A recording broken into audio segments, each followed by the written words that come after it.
This is Miami All Access. Welcome into This Week in Miami Golf. Steve Baker here, joined by the head coach of the Redhawks, Zach Zedrick. Miami competing last weekend in the Earl Yestinsmeyer Match Play event, annual Mid-American Conference event. Other schools involved. Finished tied for third in a shortened event because of the weather, which almost never happens in Pasco County, Florida. You know, and we can't complain about it because every year we go down there, the weather's just fantastic. You know, if you're leaving here and it's 20 degrees or so and it's 70, but you get a little rain, you just have to kind of deal with it. So, yeah, we had our first round match. We played out, Ohio. Obviously, that's pretty big rivalry across the board, and we won, pretty convincingly 5-1. And the guys take pride in doing that. Like, they understand the rivalry and that we're always trying to win. But if we can win 6-0, that's what we're going to try and do. Right. So that was fun and that was good. And then we're playing Toledo in the second round. The weather started to turn as the second round matches were starting, and frankly, we just didn't get off to a good start. And it wasn't like Toledo necessarily came out and was playing great. They were playing well. We just some of our matches made some mistakes.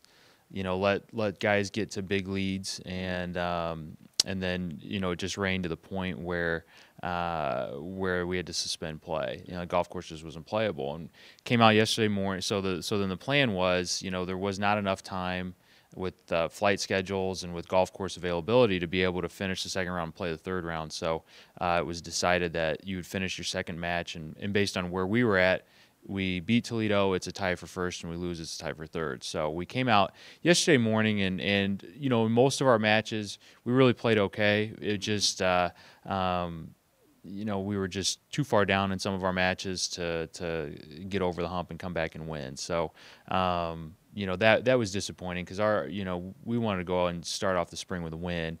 And even though it wouldn't have been, 3 matches for a W, to come back and beat Toledo, it would have been, impressive and good for the guys. Yeah, I know you're disappointed in that Toledo match. It's one of those things, and at least when I play golf, obviously these guys are a lot better, but that thing can snowball. You get off to a bad start, the weather starts moving in, and that sort of thing, and it can just get away from you in a hurry. Yeah, that's very true, and that's basically, I think, for the most part, what happened in a couple of the matches. It was, we were down big in a couple matches, we were up in a match, and we were tied in a couple matches, so it wasn't way off the tracks. And but it's it's your first tournament. We haven't played since October, and with it being so long, if you kind of get behind the 8 ball like that, it takes a little bit longer than you would like to kind of settle yourself down. So it's just something we've got to be mindful of and do a better job of, because a match play, it's only one hole. But there were a couple situations where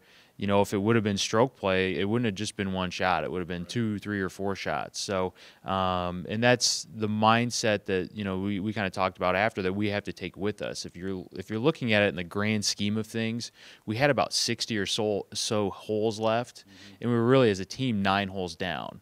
That doesn't feel as insurmountable. Yeah. So I think we just, especially with the stroke play portion of the season upon us now, it's just important for us that we realize that everything we're doing competitively, you've got guys that are there to support you. You don't have to feel like you got to shoulder the load. Right. So, but all that being said, as far as if you're looking at it from a progress standpoint, my first year here, we were the 7th seed. This year, we were the 2 seed. Right. And, third is our best finish in this event. So it wasn't what we wanted, but, we're on a good track. We just got to, and the guys were very well prepared, very hungry to win. So, I think we're in a good place. A lot of positives. You got almost a month before your next event down in Bluffton, South Carolina.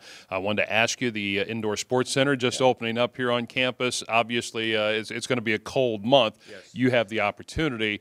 You've been inside at Withrow, but right, to actually get out on some turf anyway. Yeah, that'll be nice. It's funny. That's where I'm going from here, is to check out our storage room and see how much of our crap we can jam in there. So, So go check it out and see what we can do. I've had some meetings with obviously some of the people that are overseeing the operations and what we can do in there, and there's gonna be some opportunities, especially with hitting some wedges and doing some things like that to get some work in. And for us right now, it's the guys do a really great job of taking care of their business going into Withrow every day. But you know how it is. It can just over time get monotonous, and if you can just change it up a little bit and go to a different place and get a different type of work in for a day, it can kind of just keep the competitive juices flowing and keep the motivation high, as we patiently wait for the weather to warm up a little bit. Well, it won't be too long, Coach. Thanks for joining us here, and look forward to talking again in the future. Yeah, thanks, Bacon. Just one thing real quick. I think it's important that,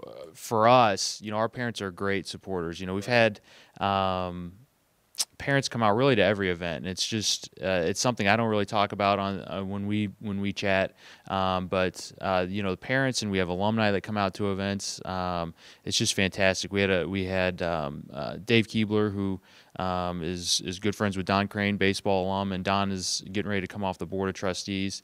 They hosted the team for a dinner while we were down there. Dave lives in Lake Javita, and it was really the guys loved it, and they were out there watching us and supporting us every day, and it just means a lot to have that kind of support. And talking to other coaches, I think in a lot of sports you see that, where you travel somewhere and it's hey, we'd like to do this for you, or coming out and supporting the team. It means a lot, and it's I think it's part of why Miami is so special. So it is indeed. Again, thanks, Coach. Thanks, Bake. Zach Zedrick joining us, and now time for our Red Hawk player profile. And our Red Hawk player profile for this week in Miami Golf is Brantley Kushner, senior from Leesburg, Virginia. Good tournament to start things for you down at the Earl Yestinsmeyer Match Play Tournament. Thank you. Yeah, it was fun. It was good to get out down to Tampa, out of cold old Oxford. But it's good to be back.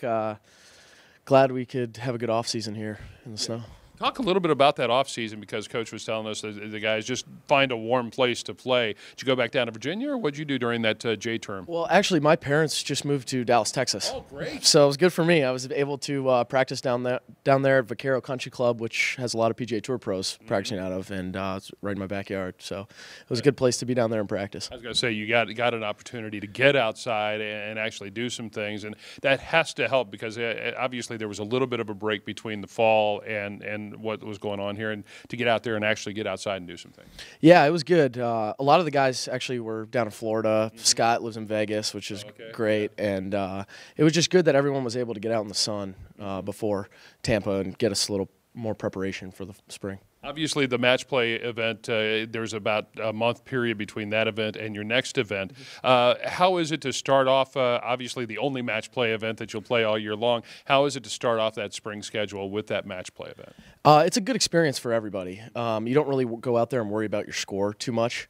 You can go out, start a couple holes with bogeys, and kind of you can work your way back into it. So matches don't go all 18 holes. So like some guys only played 14, some guys played 15, and it's just good to go out and just go for birdies all day long. Well, very good. Tell us about this year's team. Obviously, a good start. You would like to have won the event or tied for first, but you finished tied for third. A good start. Tell us about this year's team and the dynamics of the team. Yeah, we all get along really well. We might be one of the closest teams on campus. I don't know. I can't speak for everyone else, but we get along really well, which goes well for golf. It doesn't maybe seem that way because we're all individuals. Right. But in the team aspect, we all got to take care of each other out there. You can't just lose your mind for a hole. You got to keep going all day long. And we're young. We got 3 seniors. We're still young otherwise. But this is the best team I think we've had in my 4 years here in Miami. You bring up a good point. This is an individual sport with a team dynamic. I think swimming might be the only other thing that I can think of right off the top where you're out there just competing individually, but it has a great effect on the overall team. Yeah, no, it's a different mindset. Coach, I guess, brings some guys as individuals too for a tournament, and it's a completely different event for them than it is for us. Right. It's just a different mindset. You might play really bad in the morning of the 36-hole day, and then you could play really well in the afternoon. And it's that kind of turnaround that we need this spring. Well, you got off to a great start. We wish you the best of luck the rest of the way, and let's go get out there and win some tournaments. You got it. Thank you. Brantley Kushner, and that is This Week in Miami Golf. Thanks for watching.